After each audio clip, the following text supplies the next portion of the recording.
Hello everyone. Thank you for attending my session.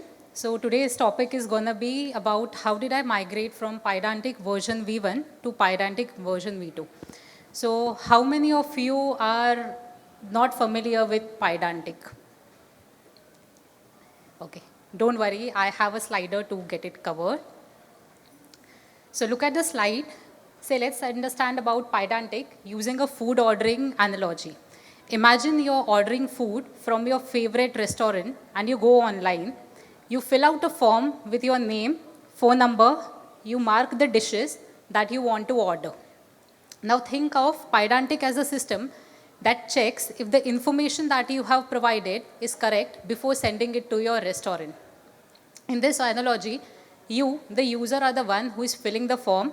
The form itself is like a data structure or the model you create in your code using Pydantic. Pydantic acts like a validation system, ensuring the information that you have entered is in the correct and the right format. Example, your phone number is in the correct format, your address is complete, and if there are any errors or missing information, Pydantic will raise an error just like how the online restaurant ordering system might do. Once Pydantic confirms that the data is valid, it passes it along to the restaurant for further processing. So before we proceed, please take a look at the screen and take a moment to observe these two pictures and tell me what are your first impressions when you see these images. Anyone?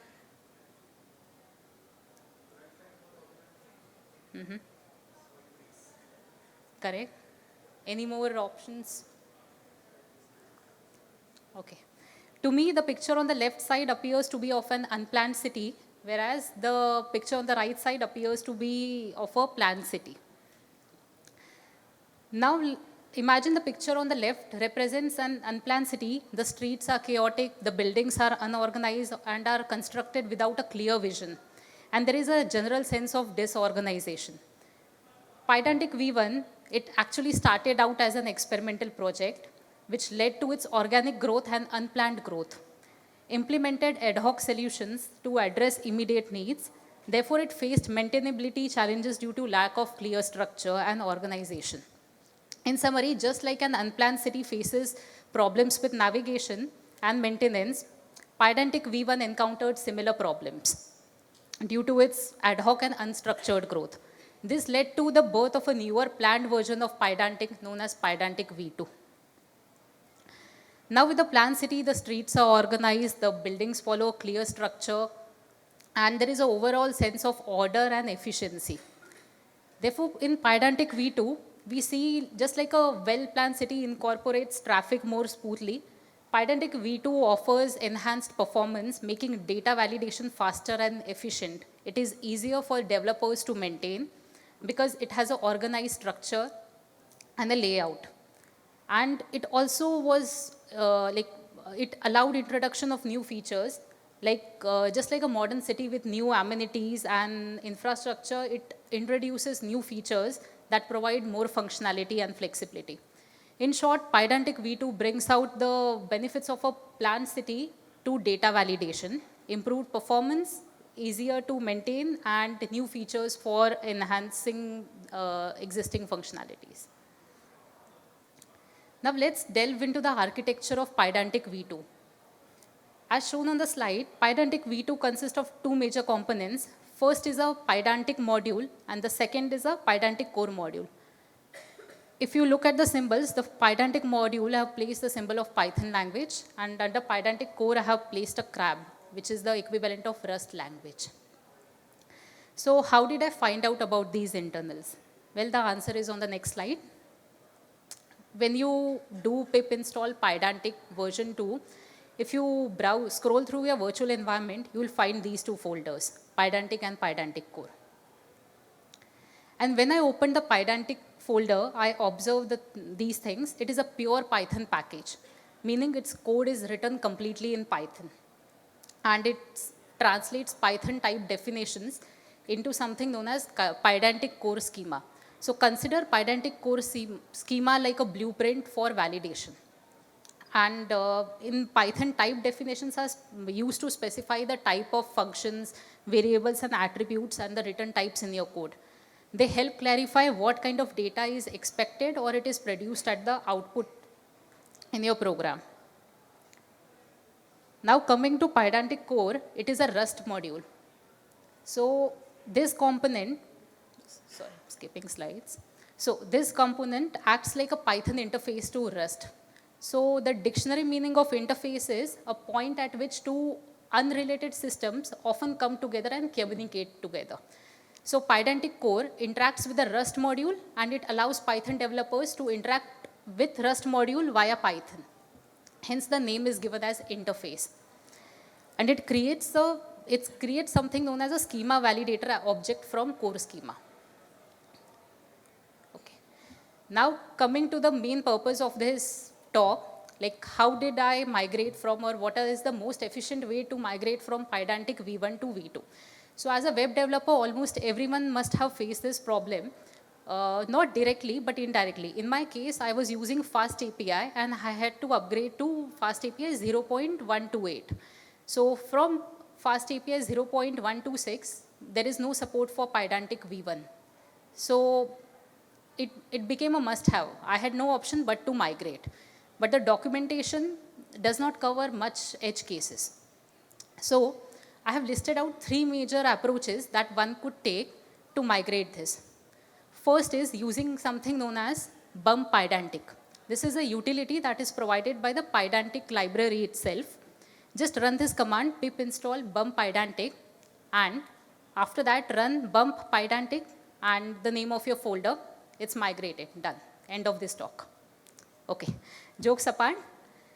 The reason we don't use bump Pydantic because it is still in its beta version. Not all edge cases are covered. And there are cases where the Pydantic usage is scattered. In those cases, this might not function properly and might lead to errors. The second way to migrate is using a phase strategy.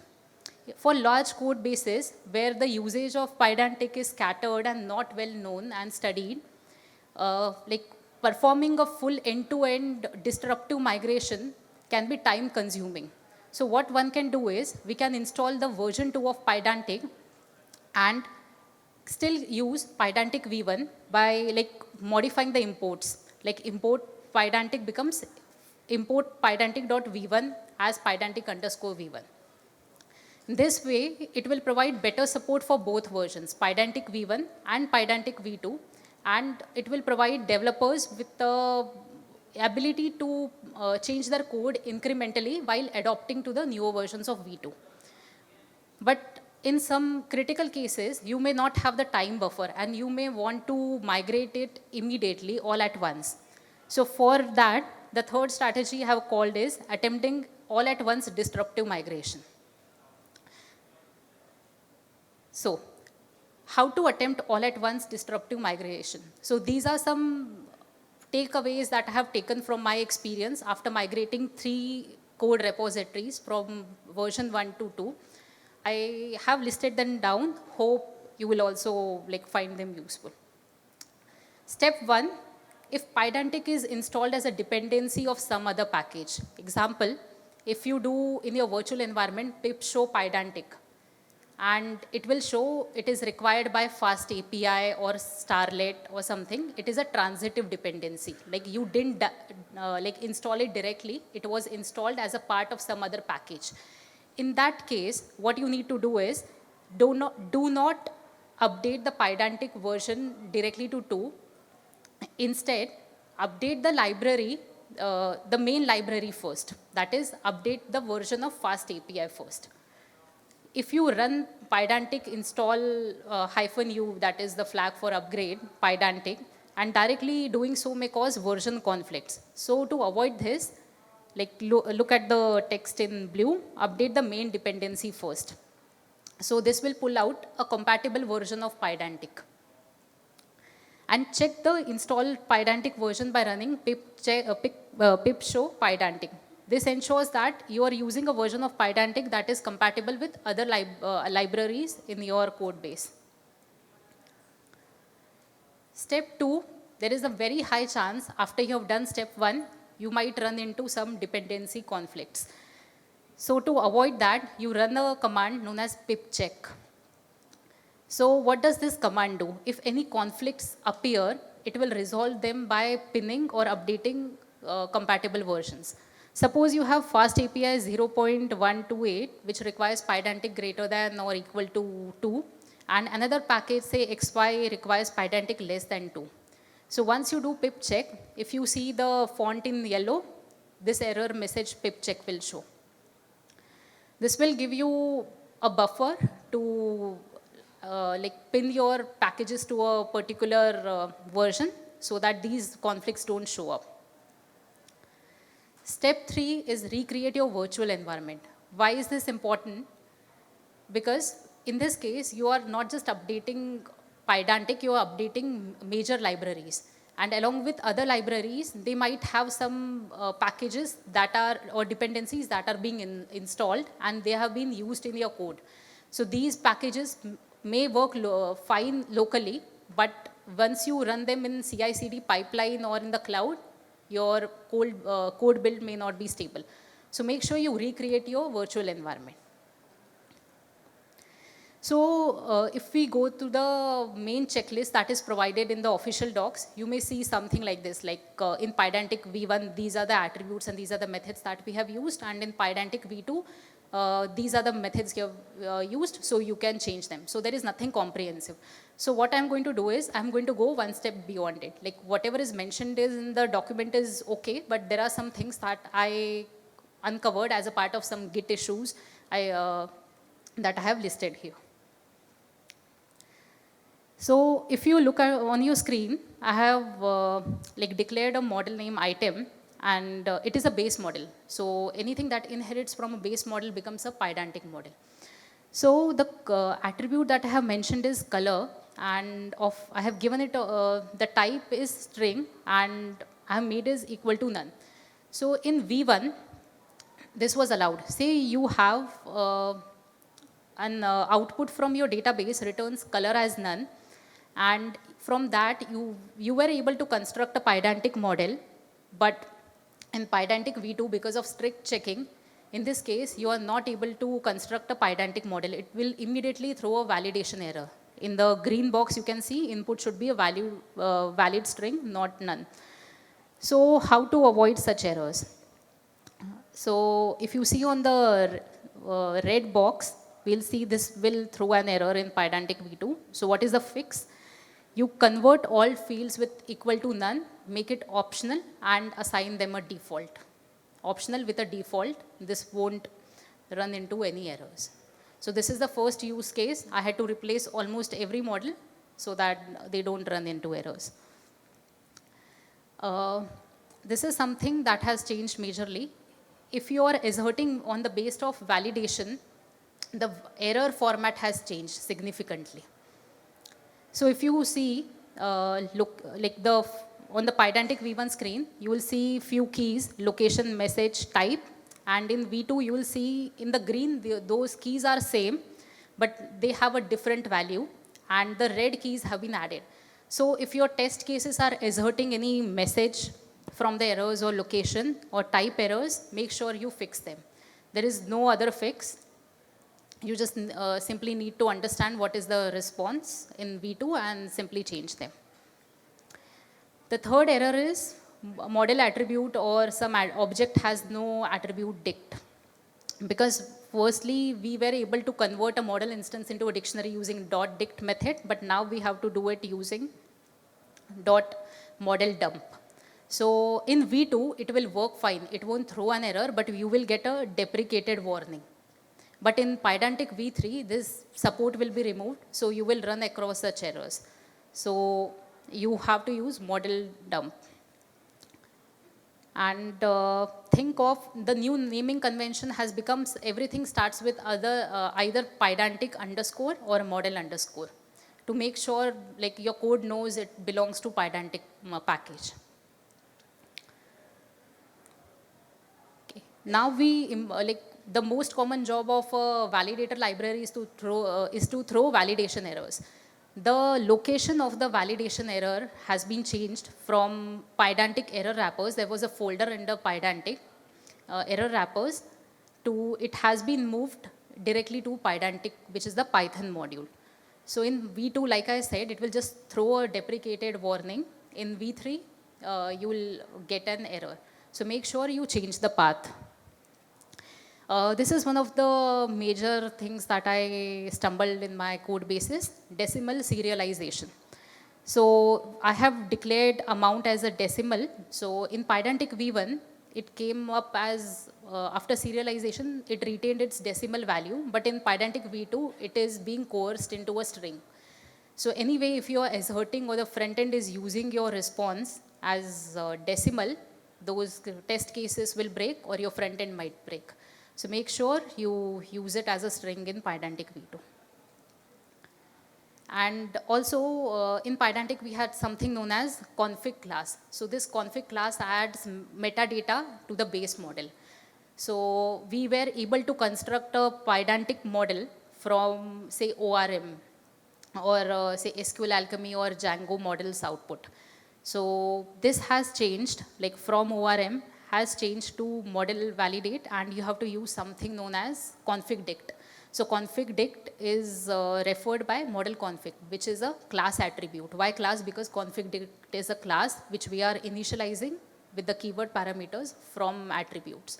So it will do the same thing, but just the syntactical sugar has changed.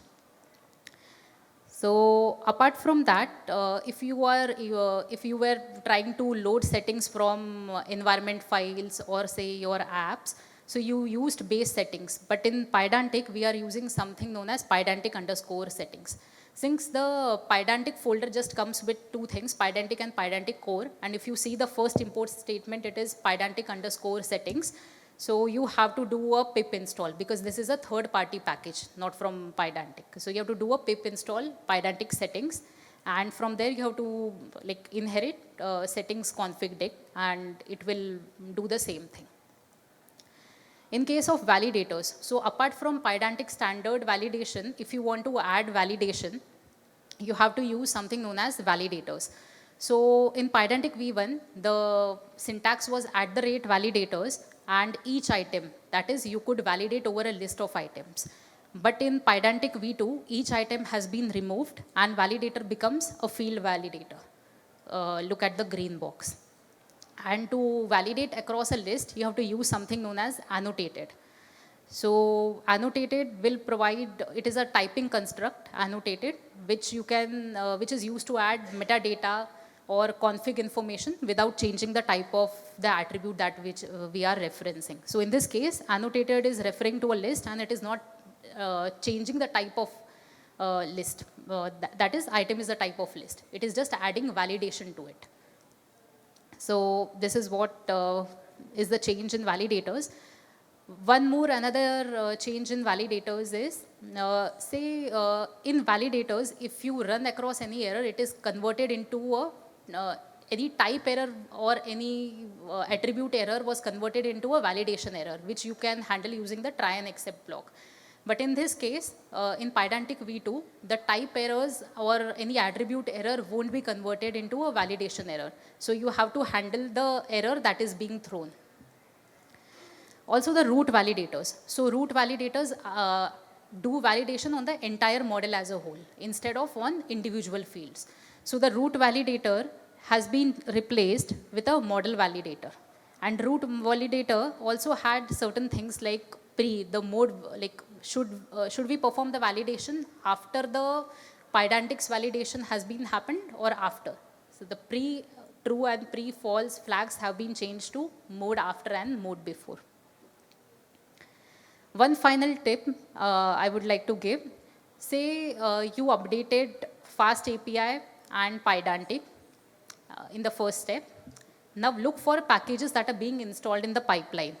Say you are installing AWS CLI, .env and Bo23. Keep a note of them, and in your virtual environment, combine the packages that are in green and in blue. That is green, the ones that you are explicitly changing, and in blue, that are in pipeline. And run a pip install command, the command in red, pip install and combine the greens and blues and run. Once you run them, run a pip check on them, which will give if there are any conflict errors.